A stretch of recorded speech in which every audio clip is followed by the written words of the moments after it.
ఒకవైపు చామంతి, ఇంకోవైపు రామచంద్రయ్య ఇద్దరూ యుద్ధం చేస్తూ ఉంటారు. వాళ్ళు రౌడీలతో పోరాడుతూ ఉంటే రౌడీలు తట్టుకోలేక పారిపోతారు. ఇక రామచంద్రయ్య ఉపేంద్ర తల మీద గట్టిగా కొట్టే వరకు ఉపేంద్ర కూడా కింద పడిపోతాడు.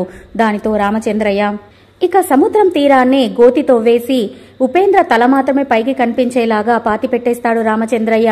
ఆ తర్వాత ఉపేంద్ర చుట్టూ తిరుగుతూ జుట్టు పట్టి గట్టిగా పీకి, ఒరేయ్ రాక్షసుడా, రాజావారిని రాణివారిని చంపింది నువ్వే అని నాకు తెలుసురా. నిన్ను చంపాలన్నంత కసిగా ఉన్నా సరే మనుషులను చంపేంత రాక్షసత్వం నీలాగా నాకు లేదు. దేవుళ్లలాంటి రాజావారి రాణివారి ప్రాణాలు తీసిన నిన్ను ఆ భగవంతుడు ఎప్పుడూ క్షమించడురా, నిన్ను ఆయనే చూసుకుంటాడు అని రామచంద్రయ్య అంటూ ఉంటే, ఒరేయ్ రామచంద్రయ్య, నన్ను ఎవ్వరూ ఏమీ చెయ్యలేరురా. ఆ విషయం పక్కన పెట్టు, ముందు మణిహారం ఎక్కడ దాచిపెట్టావో నాతో చెప్పు, అది నాకిచ్చేయ్, నేనెంత రాక్షసున్నో నీకు తెలుసు కదా అని బెదిరిస్తూ ఉంటాడు. ఆ బెదిరింపులకు భయపడని రామచంద్రయ్య, ఇదిగోరా రాజమణిహారం, నా దగ్గరే ఉంది. రాజావారు రాణివారు లేకపోయినా ఈ మణిహారాన్ని పూజలో పెట్టి నేనే పూజ జరిపిస్తాను అని అనగానే, ఒరే రామచంద్రయ్య, ఆ మణిహారాన్ని నాకిచ్చేయి. అది ఇచ్చేశావంటే నిన్ను నీ కూతుర్ని ప్రాణాలతో వదిలిపెడతా, లేదంటేనా ఎక్కడ దాక్కున్నా సరే వెతికి వెతికి మరి చంపేస్తా అని ఉపేంద్ర భయపడుతూ ఉంటే, నువ్వు నా కాళ్ళ దగ్గరున్నావు, నేను నీ కాళ్ళ దగ్గర లేను, నేను నీ తల దగ్గరున్నాను. నీ బెదిరింపులు నా దగ్గర కాదు. ఈ మణిహారాన్ని ఇప్పుడే శివునికి అలంకరించి నేను పూజ జరిపిస్తాను అని రామచంద్రయ్య అనగానే, అలా పూజ చేయడం నీ వల్ల కాదు, నాకు ఆ మణిహారం ఇచ్చేయి, లేదంటే నిన్ను ఇప్పుడే చంపేస్తా అని ఉపేంద్ర అనగానే రామచంద్రయ్య కోపంతో, ఒరేయ్, నేను ఇప్పుడే వెళ్లి పూజ జరిపిస్తాను, నన్ను చంపేస్తా అని బెదిరిస్తున్నావు కదా, చాతనైతే ఇక్కడి నుంచి తప్పించుకొని వచ్చి నన్ను చంపి ఈ మణిహారాన్ని తీసుకో, నీలాంటి వాడికి ఇదే శిక్ష, ఇక్కడే చావు అని ఉపేంద్రను అక్కడనే వదిలేసి రామచంద్రయ్య వెళ్ళిపోతూ ఉంటే చామంతి అప్పుడే పరుగున అక్కడికి వస్తుంది. ఏయ్ చామంతి, నువ్వైనా మీ నాన్నకి చెప్పు ఆ మణిహారాన్ని నాకు ఇచ్చేయమని, అప్పుడు మిమ్మల్ని వదిలేస్తాను అని ఉపేంద్ర చామంతిని కూడా బెదిరిస్తూ ఉంటే, ముందు నువ్వు ఇక్కడి నుంచి తప్పించుకొని రారా, అప్పుడు చూద్దాం మణిహారం గురించి, నువ్వు రామ్మా అని చామంతి చెయ్యి పట్టుకుని రామచంద్రయ్య అక్కడి నుంచి పరుగున వెళ్ళిపోతాడు. తరువాత చామంతి పరుగున గెస్ట్ హౌస్ కి వచ్చేస్తుంది. వాళ్ళక్క కోసం రూమంతా వెతుకుతూ ఉంటుంది.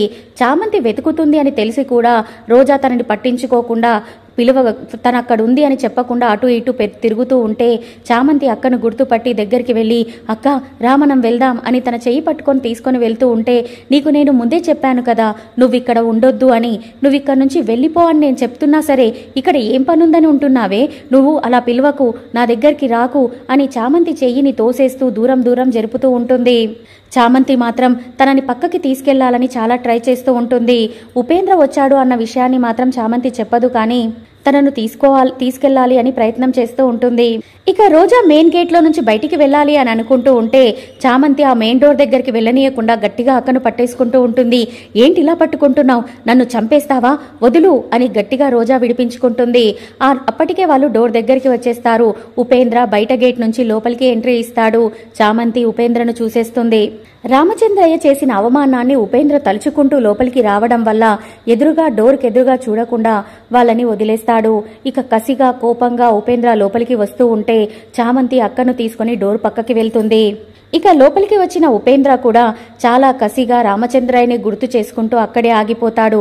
2 అడుగులు వేస్తూ జరిగిన అవమానాన్ని తలుచుకుంటూ తలకు తగిలిన దెబ్బని, అంటే రామచంద్రయ్య గట్టిగా తన తల మీద కొడతాడు కదా, ఆ దెబ్బ నొప్పికి అబ్బా అనుకుంటూ వేసుకుంటూ తనింక అక్కడే నిలబడిపోతాడు. ఆ తర్వాత ఉపేంద్ర 2 అడుగులు వేయగానే రోజా ఫోన్ రింగ్ అవుతుంది. అక్కడ ఎవరో ఉన్నారని ఉపేంద్రకు అనిపిస్తుంది, కానీ వెంటనే తిరగడు.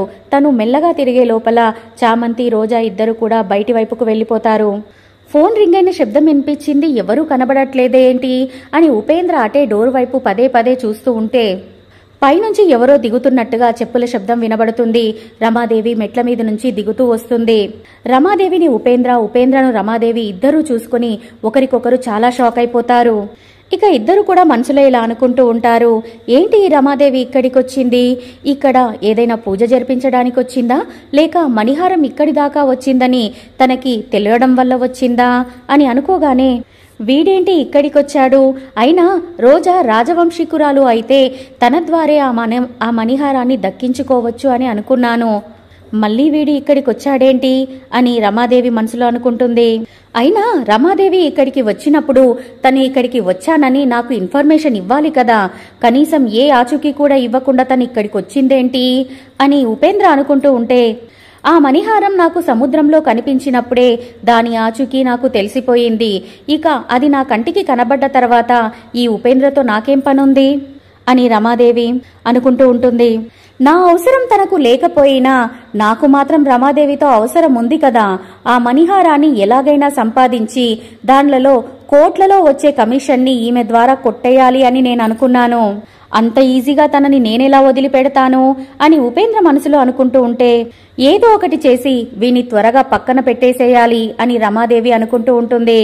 నన్ను పక్కన పెట్టేయాలి అని అనుకుంటే ఈ రమాదేవిని ఎలా ఇరుకున పెట్టాలో నాకు తెలుసు కదా, ఆ విధంగానే తనను ఇరికిన పెట్టి నాకు కావలసిన లాభాన్ని నేను తెచ్చుకుంటాను అని ఉపేంద్ర అనుకుంటూ ఉంటాడు. ఇక ఇద్దరూ కూడా అసలు విషయమేంటో కనుక్కుందామని అనుకొని ఒకరినొకరు చూసుకొని నవ్వుకుంటారు. ఇక రమాదేవి ఒక దగ్గరికి వచ్చి కూర్చోగానే ఉపేంద్ర దగ్గరికి వచ్చి, నమస్కారం అమ్మా, వస్తున్నట్టు ఒక్క మాట కూడా చెప్పలేదు అని అనగానే, నేనిక్కడికి వస్తే నీకు చెప్పాలా అని రమాదేవి అనగానే ఉపేంద్రకి చాలా కోపం వస్తుంది. అయినా కంట్రోల్ చేసుకుని, అలా కాదమ్మా అని అంటాడు.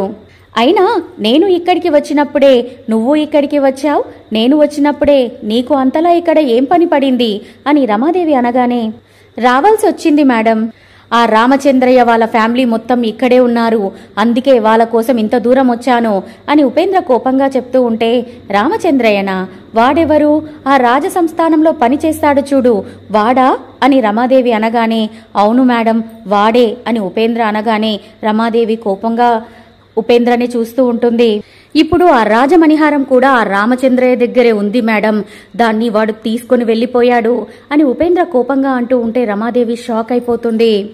ఆ మణిహారం అతని దగ్గరే ఉందని నీకెలా తెలుసు అని రమాదేవి అనగానే, నా కళ్లతో నేను చూశాను మేడం, వాడు ఆ మణిహారాన్ని నాకే చూపించి నేను పూజలో పెట్టి దీనికి పూజ జరిపిస్తాను అని నాతోనే ఛాలెంజ్ చేసి వెళ్లాడు.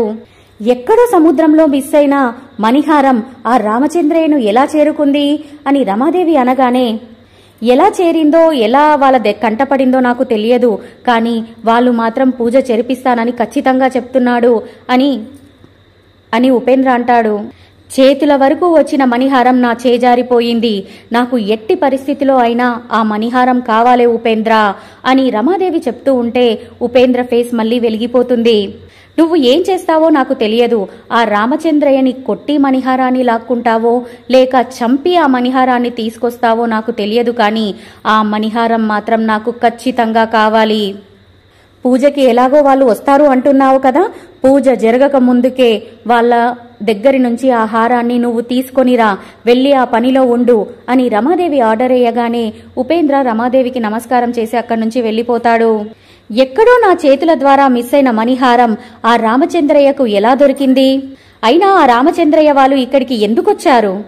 ఎక్కడో ఏదో మిస్ అయిపోతుంది, నేను ఏదో గమనించలేకపోతున్నాను, నా కంటికి కనబడకుండా నా వెనకాల ఏదో జరుగుతుంది, అదేదో ముందు తెలుసుకోవాలి, అప్పుడే ఆ మణిహారాన్ని నేను దక్కించుకోగలను అని కసిగా రమాదేవి తనలో తాను అనుకుంటూ ఉంటుంది. ఇక సాయంత్రం కాగానే రమాదేవి వాళ్ళు గుడికి వెళ్తారు. ఇక అక్కడ పంతులు గారు, ఈరోజు మహాశివరాత్రి కదమ్మా, చాలా పుణ్యమైన పవిత్రమైన రోజు, ఈ గుడిలో చాలా ప్రత్యేకత ఉంది, ఆ శివుడు ఇక్కడ కొలువు తీరుతాడని, ఇక్కడ ఎవరైతే ఉపవాసం చేసి నిష్టగా జాగారం చేస్తాడో వాళ్ళ కోరికలన్నీ కూడా ఆ శివయ్య తీరుస్తాడని ఒక నమ్మకం ఉందమ్మా, భక్తులందరూ కూడా ఆ విశ్వాసాన్ని నమ్ముతారు, అందుకే మీరందరూ కూడా నిష్టగా మీ పూజ చేసుకొని మీ ఫలితాన్ని మీరు పొందండి అని పంతులు గారు చెప్పగానే, ఈరోజు ఎవరు ఉపవాసం ఉన్నా లేకపోయినా నేను ఉపవాసం ఉండి జాగారం చెయ్యాలి అని ముందే నిర్ణయించుకున్నాను పంతులు గారు అని రమాదేవి అనడంతో హర్షవర్ధన్, ప్రేమ్ ఒకరి ముఖాలొకరు చూసుకుంటూ షాక్ అయిపోతారు. ఇక అదే గుడిలో చామంతి కూడా ఒక చోటులో తండ్రి కోసం ఎదురు చూస్తూ ఉంటుంది. ఇక రామచంద్రయ్య అక్కడికి రాగానే, నాన్న నువ్వు వస్తున్నావు వెళ్తున్నావు, అసలు ఎవరికంటా పడకుండా రావడానికి ఎంత ఇబ్బంది పడుతున్నావు కదా అని తండ్రి బాధను చూస్తూ బాధపడిపోతుంది. నా గురించి అంతలా బాధపడకు చామంతి, ఆ రాజదంపతుల ఆత్మలకు శాంతి చేకూరితే అంతే చాలు, ఆ మణిహారం నీ చుట్టే తిరుగుతుంది అంటే ఆ మణిహారానికి పూజ నీ చేతుల మీద జరిపించాలని ఆ శివయ్య ఆజ్ఞ కావచ్చు. ఇలా మనం అనుకున్నది అనుకున్నట్టుగా జరిపిస్తే ఆ రాజదంపతుల ఆత్మకి కూడా శాంతి చేకూరుతుంది కదమ్మా అని రామచంద్రయ్య అనగానే, నేనెలా జరిపించగలను నాన్న? అక్కడ అమ్మగారు, అయ్యగారు, వాళ్ళ ఫ్యామిలీ మొత్తం ఉంటారు. వాళ్ళ ముందు నేను గనక పూజ జరిపిస్తే మణిహారంతో పాటు నేను దొరికిపోతాను కదా నాన్న అని చామంతి అనగానే, పూజ జరిపించలేకపోతే మనం ఇంత దూరం వచ్చి కూడా వేస్టే కదమ్మా అని రామచంద్రయ్య అంటాడు. ఎలాగైనా పూజ జరిపించాలి అంటే ఎలాగా? దానికి ఏదో ఒక ఉపాయం ఆలోచించాలి అని తండ్రి కూతుర్లు ఇద్దరు కూడా ఆలోచిస్తూ ఉంటే పంతులు గారు మళ్ళీ వేరే భక్తులతో మాట్లాడుతూ ఉంటారు. ఇది చాలా విశిష్టమైన క్షేత్రం కదమ్మా, ఇక్కడికి వచ్చే భక్తులే కాదు, బ్రహ్మ ముహూర్తంలో అఘోరాలు కూడా ఇక్కడికి వచ్చి స్వయంగా వాళ్ళ చేతుల మీద శివలింగానికి పూజ జరిపిస్తారమ్మా. అది చాలా అద్భుతమైన ఘట్టం అని ఆయన వివరిస్తూ ఉంటారు. అది విన్న రామచంద్రయ్య చామంతిని తదేకంగా చూస్తూ ఉంటాడు. చామంతికి తండ్రి ఎందుకు అలా చూస్తున్నాడో అర్థం కాదు. రామచంద్రయ్య చామంతిని వదిలేసి అక్కడి నుంచి ఇప్పుడే వస్తాను అని బయలుదేరుతాడు. అప్పుడే ఉపేంద్ర కూడా గుడిలోకి వస్తాడు. ఉపేంద్ర రామచంద్రయ్య కోసమే వెతుకుతూ ఉంటే రామచంద్రయ్య అక్కడ గుడి గోపురానికి దండం పెడుతూ కనిపిస్తాడు. రామచంద్రని చూసిన ఉపేంద్ర కోపంతో రగిలిపోతూ తనని ఫాలో అవుతూ ఉంటాడు. కొంత దూరం వచ్చిన తర్వాత భక్తులు ఎక్కువగా ఉండడంతో రామచంద్రయ్యను ఉపేంద్ర కనిపెట్టలేకపోతాడు. ఇక రమాదేవి వాళ్ళ ఫ్యామిలీ మొత్తం కూడా ఒక మండపంలో కూర్చొని దేవుని నామస్మరణ చేస్తూ చాలా శ్రద్ధగా శివనామాన్ని జపిస్తూ ఉంటారు. రోజా మాత్రం కడుపు పట్టుకొని ఆకలి అన్నట్టుగా వీళ్ళు చేసేదంతా చూస్తూ విసుగ్గా ముఖం తిప్పుకుంటూ చిరాకుని ప్రదర్శిస్తూ ఉంటుంది. రమాదేవి మాత్రం మణిహారం కోసమని చాలా నిష్టగా నామస్మరణ చేస్తూ ఉంటుంది. ఇక రోజా పక్కనే ప్రేమ్ కూర్చొని ఉండడంతో ప్రేమ్ను చూసిన రోజా ప్రేమ్ తనని తిట్టిన విధానాన్ని గుర్తు చేసుకుని, నువ్వు నన్ను తిడతావా? నేను మీ అన్నయ్యకి కాబోయే వదినని, ఆ గౌరవం కూడా లేకుండా నన్నే అగౌరవంగా మాట్లాడతావా? నన్నే తిట్టే అంత ధైర్యం చేస్తావా? ఉండు, నీ సంగతి చెప్తాను అని ప్రేమ్ మీద కోపాన్ని చూపిస్తూ ఉంటుంది. ఇక ఆ తర్వాత ఏం జరుగుతున్నది అన్న స్టోరీ నేను రేపు చెప్తాను.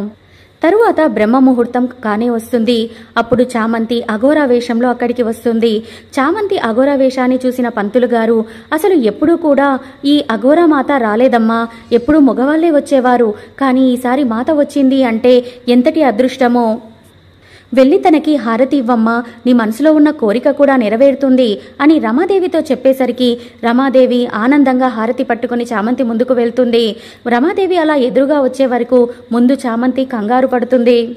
కానీ ఆ తరువాత మాత్రం ఆ మణిహారాన్ని ఆ శివయ్యకి అర్పించేసి పూజ జరిపిస్తుంది. అసలు ఆ పూజ చామంతి ఎలా చేసింది? రోజా ప్రేమ్ని రమాదేవి దగ్గర ఎలా ఇరికించబోతుంది? ఈ విషయాలన్నీ తెలుసుకోవాలి అనుకుంటే నా ఛానల్ని సబ్స్క్రైబ్ చేసుకొని ఒక లైక్ ఇవ్వడం మర్చిపోకండి. Good night friends.